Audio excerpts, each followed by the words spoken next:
Hi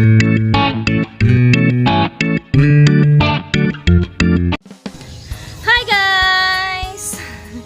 Magandang araw! Andito ngayon si Rina ng mga kambing para magtanim tayo ng may ano ako dito guys. Orange ba? Orange. Yung orange na yung binibenta sa mga fruit stand. Ganun, orange. Tapos may inaano ako na buto. Yung liso. Nilagay ko sa ano, yung sa pot. Uy, ang swerte kay tumubo siya. May 3 ako dito. Ngayon, malaki na siya. Ngayon ko lang na ano, nasikaso kasi maraming trabaho. Ayan. Kaya itanim ko siya ngayon kasi ang panahon medyo makulimlim. Pero wala namang ulan. Makulimlim kaya medyo maganda kasi malamig. Malamig ang panahon. Kaya ito ngayon, ano ko sa inyo. Ipakita ko sa inyo kung ano na siya kahaba. Ayan, 3 ito guys, 3. Ito yon, ito.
Okay.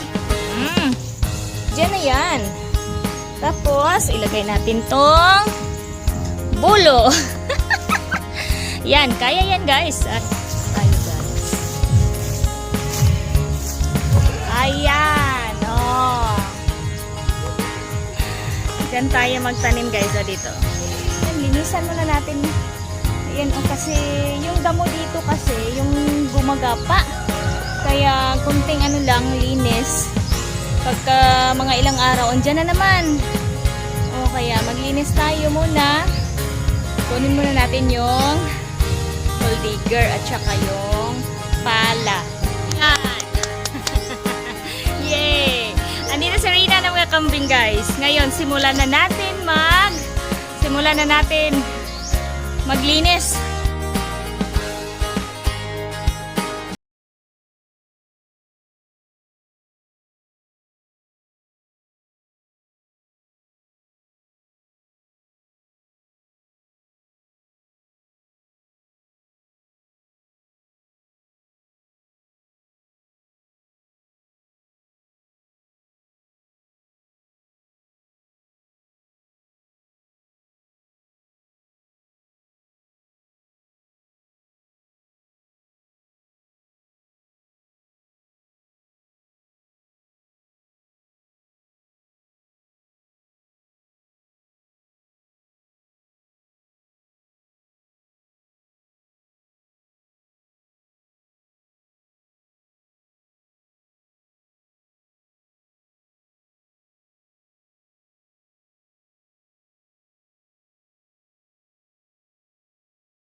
inasikaso. Ayan na. Ayan, itanim na natin. Kailangan na niya ng malapad na taniman. Para maggapa na siya. Ayan na. Orange ito guys, sa orange. Kaya i-try natin. Baka magkaroon din tayo ng orange.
Shy ako, Sisi, MRTV03, Jimolen, Sisi Koy, thank you so much din. Ayan, maraming salamat sa mga silent viewers, silent supporters, silent na nag-play pala ng aking mga videos. Thank you so much po sa inyo. I love you all guys, sa lahat na nagmamahal kay Reyna. Ayan po ang mga gawain ni Rina dito sa bukid. Kaya sana po huwag kayong magsawang sumuporta at sumubaybay sa aking mga live stream, sa aking mga bagong upload. Ayan. Kaya thank you all! Kung bago pa kayo sa channel ko, don't forget to subscribe, like and share, comment, and don't forget to click the notification bell para updated kayo palagi sa aking mga bagong upload. Ayan. Kaya I love you all. God bless everyone. Thank you for watching, guys!